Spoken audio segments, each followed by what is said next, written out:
आज हम लोग जानेंगे कि एसईओ फ्रेंडली आर्टिकल या ब्लॉग पोस्ट कैसे लिखते हैं और उसका एसईओ कैसे करते हैं, वो सब कुछ मैं आपको इस वीडियो में बताने वाला हूं। तो जैसे कि मैं यहां पर आपको पोस्ट पर जाकर दिखाता हूं, तो आप लोग यहां पर देख सकते हैं राइट साइड पर एसईओ डिटेल्स पर। तो यहां पर आप लोग देख सकते हैं ये ज़्यादातर देखिए 80%, 86%, 88%, 84%, ये जो ग्रीन पूरा एसईओ देख सकते हैं हमारे सभी पोस्ट का एसईओ है। तो हमने कितना प्रॉपर एसईओ किया है कि एकदम ग्रीन आ रहे हैं। यहाँ पर कुछ येलो हैं 2-3 पोस्ट, लेकिन उनका वो आर्टिकल छोटे थे इस वजह से वो येलो हैं, ठीक है। तो यहाँ पर आप लोग देख सकते हैं मैंने कितना प्रॉपर एसईओ किया हुआ है, जिससे कि हमारी पोस्ट की रैंकिंग बढ़ जाती है, साइट रैंक होती है, ज़्यादा से ज़्यादा ट्रैफिक आता है। तो अगर आपको नहीं पता कि ये साइड में जो ग्रीन एसईओ ये आ रहा है, ये कैसे आ रहा है और आपकी साइट पर क्यों नहीं आ रहा, तो कैसे आएगा, तो ये आ रहा है रैंक मैथ प्लगइन की वजह से, ठीक है। तो अगर आप लोगों ने मेरी पिछली वीडियो नहीं देखी है तो उसको जाकर देख लीजिएगा, मैं उसका लिंक नीचे डिस्क्रिप्शन में और ऊपर आई बटन में दे दूंगा। तो इस वीडियो में मैंने सिखाया था कि किस तरीके से रैंक मैथ का सेटअप किया जाता है, ठीक है।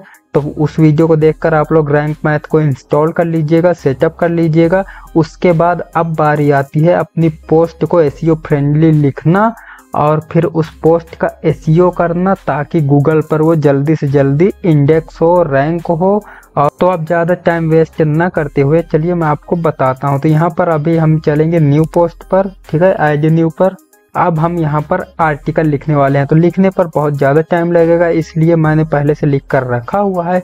तो पहले उसको मैं बताता हूँ। देखिए यहाँ पर सबसे पहले हमें डालना होता है टाइटल, ठीक है। तो मैं यहाँ से टाइटल ले लेता हूँ जो कि मैंने लिख कर रखा हुआ है। तो मैंने यहाँ पर टाइटल डाल दिया हुआ है, ठीक है। अब इसके बाद नीचे आपको आना, अब यहाँ से हमें आर्टिकल लिखना शुरू करना है। तो ठीक है, तो हम यहाँ से आर्टिकल ले लेता हूँ मैं। तो यहाँ पर थोड़ा बहुत हम डिस्क्रिप्शन और पैराग्राफ हमने लिखा हुआ है, तो इसको मैं यहाँ पर ऐड कर देता हूँ कुछ इस तरीके से।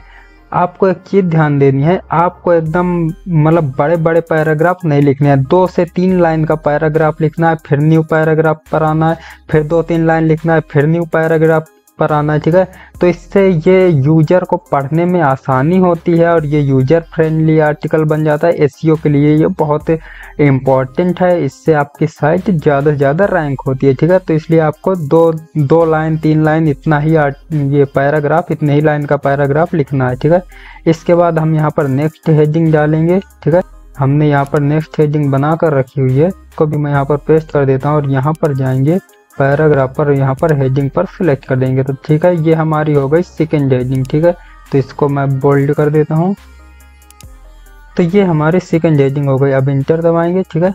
तो आपको अपने मेन फोकस कीवर्ड का यूज अपनी फर्स्ट हेडिंग और सेकंड हेडिंग पर करना है। ये एसईओ के लिए बहुत ही इंपॉर्टेंट होता है, ठीक है।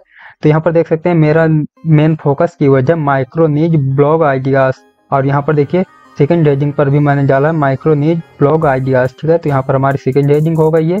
अब हम नीचे इसके नीचे थोड़ा लिखेंगे पैराग्राफ हमने ये ले लिए जो कि मैंने लिख कर रखे थे, इसको मैं यहाँ पर पेस्ट कर देता हूँ। तो ठीक है, इसके बाद हम फिर इंटर दबाएंगे, ठीक है। तो यहाँ पर हमने इसके बारे में थोड़ा लिख दिया। अब बारी आती है थर्ड हेडिंग की। तो इस पर भी देखिए best micro knees for blogging, तो ये मेरी थर्ड हेडिंग हो गई। तो आप लोग एक चीज़ देखिए, यहाँ पर देखिए बेस्ट माइक्रो नीच फॉर ब्लॉगिंग, तो यहाँ पर हमने फिर से माइक्रो नीच का यूज किया हुआ है ना। तो इसको भी मैं यहाँ, तो अभी हमारा देखिए ये हो गई फर्स्ट हेडिंग, ये हो गई सेकेंड हेडिंग। अब इसको मैं कर देता हूँ थर्ड, ठीक है। तो ये 3 कर देंगे हम इसे, तो ये हो गई हमारी थर्ड हेडिंग। इसको भी यहाँ से हम बोल्ड कर देंगे। तो ये मेरी थर्ड हेडिंग भी हो गई। अब फिर इंटर दबाएंगे। अब इसके बाद नीचे आना है और आप लोग यहाँ पर देखते जाइए, देखिए एसईओ बढ़ता जा रहा है। अगर आप कितना अच्छा एसईओ कर रहे हैं, कितने प्रॉपर तरीके से आप अपनी हेडिंग्स का यूज कर रहे हैं, पैराग्राफ का यूज कर रहे हैं, उस हिसाब से देखिए रैंक, यहाँ पर रैंक मैथ में एसईओ बढ़ता जाएगा आपका। तो यहाँ पर देखिए 11% हमारा हो चुका है। तो यहाँ पर थर्ड हेडिंग भी हो गई। अब इसका पर यहाँ पर ले लेते हैं पैराग्राफ। तो इसको मैं यहाँ से ले लिया, इसको करेंगे यहाँ से कट और यहाँ पर इसको भी पेस्ट कर दिया। अब नीचे फिर से इंटर दबाएंगे। तो अब हम फोर्थ हेडिंग ले लेंगे, जिसमें हम आपको देने वाले हैं बेस्ट माइक्रो नीच आइडियाज़ की लिस्ट। तो इसको यहाँ पर पेस्ट किया। अब इसको हम कर देंगे फोर्थ हेडिंग। तो यहाँ पर जाकर ये कर देंगे H4, ये हो गया। अब इसको भी बोल्ड कर देंगे। तो अब बारी आती है लिस्ट देने की, जिसके लिए हमने ये आर्टिकल लिखा है। ठीक है, तो यहाँ पर अभी हम अपनी लिस्ट ले लेते हैं। तो यहाँ पर ये इतनी लंबी लिस्ट है, अगर आपको ये लिस्ट चाहिए तो मैं इसका लिंक डिस्क्रिप्शन में दे दूंगा, तो आप उस लिंक पर क्लिक करके यहाँ पर आ सकते हैं और इस लिस्ट को पढ़ सकते हैं कि आपके लिए कौन सा माइक्रो नीच बेस्ट रहेगा, वो आपको यहाँ से सेलेक्ट कर लेना। ठीक है, मैंने बहुत सारे ये देखिए माइक्रो नीच आइडियाज लिस्ट डाल रखी है, तो आप यहाँ से पढ़ लें, जो आपको पसंद आए उस पर आप काम करना शुरू कर सकते हैं। इसके बाद यहाँ पर आएंगे फिर से, अब इसके बाद बारी आती है कंक्लूजन की। ठीक है, तो अभी सबसे लास्ट स्टेजिंग हमारी होगी H5 कंक्लूजन यानी कि निष्कर्ष। तो इसको अब हम कर देंगे H5, तो यहाँ पर क्लिक करेंगे और इसको कर देंगे H5। ठीक है, तो इसको हमने किया बोल्ड। तो अब इसके बाद कंक्लूजन लिख देते हैं जो कि इस पोस्ट के बारे में है, तो इसको भी मैं यहाँ से पेस्ट कर देता हूँ। तो ये मैंने पेस्ट कर दिया। तो अब हमारा आर्टिकल यहाँ पर रेडी हो चुका है। अब सही से फिट कर देता हूँ।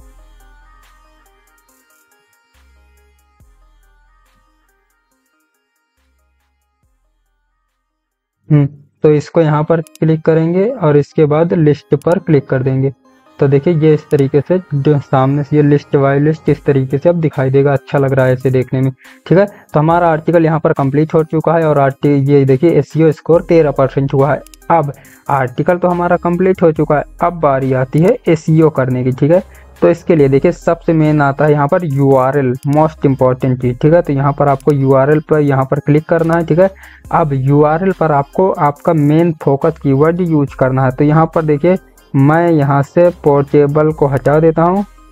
ठीक है, और आप एक कोशिश कीजिएगा कि आपका जो URL है वो ज़्यादा लंबा ना हो, छोटा URL रखिएगा। ठीक है, तो मैं यहाँ पर इतना लेने वाला हूँ, माइक्रो नीच ब्लॉग आइडियाज लिस्ट। ठीक है, मैं सिर्फ इतना URL रखने वाला हूँ। देखिए माइक्रो नीच ब्लॉग आइडियाज लिस्ट, तो ये हमारा हो गया URL यानी कि लिंक। अब यहाँ पर आपको नीचे आना है, फिर आपको यहाँ पर देखिए कैटेगरीज का ऑप्शन मिलेगा। ठीक है, तो यहाँ पर आपको कैटेगरी आपकी अपनी सिलेक्ट कर लेनी है। तो हमने यहाँ पर कैटेगरी बना कर रखी हुई है। अगर आपने नहीं बनाया है और आपको नहीं पता कि ये कैटेगरी कैसे बनाते हैं, तो उसके ऊपर मैं नेक्स्ट वीडियो में आपको बता दूंगा। तो हमारी ये ब्लॉगिंग कैटेगरी है, तो इसको हमने ब्लॉगिंग पर सेलेक्ट कर लिया है। ठीक है, अब इसके बाद आपको नीचे आना है। अब यहाँ पर आपको टैग डालने हैं। ठीक है, तो मैं यहाँ पर टैग डाल देता हूँ माइक्रो नीच ब्लॉग आइडियाज। इसको यहाँ से कॉपी करेंगे और यहाँ पर पेस्ट कर देंगे और कॉमा लगा देंगे। इसके बाद फिर से कॉपी करेंगे माइक्रो नीच ब्लॉग आइडियाज लिस्ट, इसको भी कॉपी करके यहाँ पर पेस्ट करके सेव कर देंगे। तो आप और टैग लगाने चाहें तो लगा सकते हैं, मैंने सिर्फ 2 टैग लगाए हैं। ठीक है, इसके बाद आपको नीचे आना है। अब आपने जो भी इमेज यहाँ पर बना कर रखी हो उस अपनी इमेज को सेलेक्ट कर लेना है। उस इमेज लगाने से पहले आपको अपने इस पूरे URL को कॉपी कर लेना है, क्योंकि इमेज के टाइटल पर डालना बहुत ज़रूरी है। तो हमारी ये रही वो इमेज, तो इस इमेज को मैं यहाँ से सिलेक्ट करूँगा। तो देखिए इमेज के ऑल्ट टैग में और यहाँ पर टाइटल में और यहाँ पर ये नीचे डिस्क्रिप्शन और इनमें डालना चाहें तो डाल सकते हैं, लेकिन यहाँ पर देखिए ऑल्ट टैग और टाइटल इन दोनों जगह पर आपको अपना URL पेस्ट कर देना है। इसके बाद सेट फ्यूचर इमेज पर क्लिक कर देना है। ठीक है, तो ये हमारी इमेज यहाँ पर लग चुकी है। फिर इसके बाद देखिए यहाँ पर आपको यहाँ पर डिस्क्रिप्शन अपना एक्सेप्ट लिखना है। तो इसके लिए ये हमारा जो फर्स्ट पैराग्राफ है इसको मैं यहाँ से कॉपी करूँगा। ठीक है, इसके बाद यहाँ पर आकर इसे पेस्ट कर देंगे। तो ये हमारा हो गया यहाँ पर। और आपको एक चीज़ ध्यान देनी है, जो भी डिस्क्रिप्शन में डालने वाले हैं तो उस डिस्क्रिप्शन में आपका फोकस कीवर्ड होना चाहिए। तो देखिए जैसे माइक्रो नीच ब्लॉग यहाँ पर लिखा हुआ है। ठीक है, तो ये आपका मेन फोकस कीवर्ड यहाँ पर होना चाहिए। तो देखिए हमने यहाँ पर इमेज भी लगा दी, अच्छा सा आर्टिकल भी लिख दिया, URL भी सही से कर लिया, यहाँ पर टैग भी लगा दिए, कैटेगरी भी सिलेक्ट कर ली, जितना हमें यहाँ पर दिखाई देता है, जो कि नॉर्मल सभी लोग करते हैं। ठीक है, आप लोग भी इतना करके पोस्ट कर देते होंगे आर्टिकल को, है ना, फिर भी रैंक नहीं होता होगा इतना सब करने के बाद भी। तो वो रैंक इसलिए नहीं होता है क्योंकि अभी हमारा प्रॉपर SEO हुआ नहीं है, जिसमें आपकी हेल्प करेगा रैंक मैथ। ठीक है, तो यहाँ पर देखिए सिर्फ 40% हुआ है 100 में से, इतना ही SEO हुआ है और हमें लग रहा है कि हमने एकदम सही से SEO फ्रेंडली आर्टिकल लिख दिया, तो आप गलत हैं, इसीलिए आपकी साइट रैंक नहीं हो रही। तो अब यहाँ पर ये देखिए ये जो रेड बॉक्स है ना यहाँ पर 40%, इस पर आपको क्लिक करना है। ठीक है, तो अब रैंक मैथ हमें बताएगा SEO कैसे करना है। ठीक है, तो इसके लिए यहाँ पर आपको नीचे आना है और यहाँ पर देखिए फोकस कीवर्ड, तो सबसे पहले तो आपको यहाँ पर अपना फोकस कीवर्ड डाल देना कि जिस भी कीवर्ड के ऊपर आप अपना आर्टिकल लिख रहे हैं मेन टारगेट कीवर्ड क्या है, ठीक है, किसके ऊपर आपने अपना आर्टिकल लिखा। तो जैसे मेरा आर्टिकल है माइक्रो निच ब्लॉग आइडियाज, ठीक है, ये मेरा फोकस कीवर्ड था। तो आपको अपना फोकस कीवर्ड यहाँ पर पेस्ट कर देना है। तो मेरा ये आर्टिकल जो मैंने लिखा है वो 66% तक एसईओ हो चुका है, मतलब मैंने 66% तक एकदम सही से आर्टिकल लिखा है इस कीवर्ड के लिए। तो अब यहाँ पर रैंक मैथ आपको खुद बताएगा कि आपकी साइट पर क्या क्या कमी है, ठीक है। तो देखिए यहाँ पर देखिए टाइटल, रीडेबिलिटी और ये दोनों तो गुड हैं, लेकिन यहाँ पर आपको एरर देखने को मिल रहा है। तो मैं आप लोगों को बता दूं ये एरर क्यों आ रहा है, ठीक है। तो ये एरर अभी हम फिक्स करने वाले हैं। तो आप जब भी कोई भी आर्टिकल लिखते हैं तो उस आर्टिकल में आपको एक लिंक एक्सटर्नल देना है, मतलब आपको अपनी वेबसाइट के बाहर का लिंक देना है कहीं का भी। अगर कुछ डाउनलोड करने को दे रहे हैं तो गूगल ड्राइव का लिंक तो डालेंगे ही। तो फिलहाल मेरे इसमें तो कुछ ऐसा है नहीं। तो यहाँ पर देखिए मुझे कि आपको अपने आर्टिकल में कोई कीवर्ड देख लेना है ऐसा कि जिस पर आप बाहर का लिंक कोई दे सके। तो जैसे कि मुझे मेरे आर्टिकल पर यहाँ पर देखिए गूगल लिखा हुआ दिख रहा है, ठीक है, ये देखिए गूगल कीवर्ड प्लानर। तो ये जो गूगल है, गूगल के ऊपर मैं गूगल का ही यूआरएल डाल देता हूँ, तो ये हमारा एक्सटर्नल लिंक हो जाएगा। तो मैं यहाँ पर कर देता हूँ www.google.com। आपको अच्छा बाहर का लिंक अच्छा देना है, कोई स्पैम लिंक मत दे देना कोई ऐसी वैसी साइट का। तो देखिए आप लोग यहाँ पर देखिए हमारे यहाँ पर दो एरर फिक्स हो गए सिर्फ गूगल का लिंक डालने से ही। जरूरी नहीं कि आप गूगल का ही डालें, कोई सा भी, बस आपको अपनी साइट के बाहर का लिंक डालना है, ठीक है। तो ये हमारे यहाँ पर गूगल का लिंक हो गया। अब बारी आती है एक लिंक हमें अपनी साइट का डालना है, और यहाँ से मैं अपनी कोई सी भी एक पोस्ट का यहाँ से लिंक व्यू पर यहाँ पर क्लिक करके कॉपी लिंक एड्रेस कर लूँगा। तो अपनी किसी भी एक पोस्ट का लिंक कॉपी कर लेना है। मैं सिर्फ आपको यहाँ पर ऐड करके बता रहा हूँ, लेकिन आपको अच्छी तरीके से लिखना है। फॉर एग्जांपल यहाँ पर मैं चलिए अपना लिंक डाल देता हूँ। तो यहाँ पर रीड कर देंगे, ठीक है, रीड लिख देना है ताकि लोग और पढ़ें। और इसके बाद यहाँ पर मैं कुछ भी लिख देता हूँ, मान लो ये मेरा टाइटल हो गया। अब जो लिंक मैंने कॉपी किया था यहाँ से इस तरीके से करूँगा, यहाँ पर लिंक के ऑप्शन पर क्लिक करना है सिलेक्ट करके, और यहाँ पर पेस्ट कर देना है और यहाँ पर डन। तो देखिए मैंने यहाँ पर ये लिंक डाल दिया अपनी साइट का। तो देखिए यहाँ पर स्कोर हमारा हो चुका है 76%। तो ये बहुत तगड़ा स्कोर हो चुका है। तो अब जो ये फोकस कीवर्ड मैंने डाला है ये काफ़ी लंबा है, तो शायद इस वजह से ये इस तरीके से एरर दिखा रहा है, ठीक है। तो अभी मैं इसको डिलीट करूँगा। अब पर सिर्फ माइक्रो निच पर अगर मैं यहाँ से कीवर्ड को कॉपी करूँ और यहाँ पर पेस्ट करूँ, तो देखिए सिर्फ माइक्रो निच कीवर्ड पर 85% हमारा स्कोर हो चुका है और सारे एरर भी फिक्स हो चुके हैं, ठीक है। और इसके बाद तो हमारा फर्स्ट कीवर्ड हो गया माइक्रो निच। इसके बाद हम ले लेंगे माइक्रो निच ब्लॉग आइडियाज़, इसको भी कॉपी कर लेंगे, इसके आगे इसको भी डाल देंगे। सेकेंडरी हमारा फोकस कीवर्ड हो गया। इसके बाद माइक्रो निच फॉर ब्लॉगिंग, इसको भी कॉपी कर लेंगे और इसको भी पेस्ट कर देंगे। तो ये हमारा थर्ड फोकस कीवर्ड हो गया।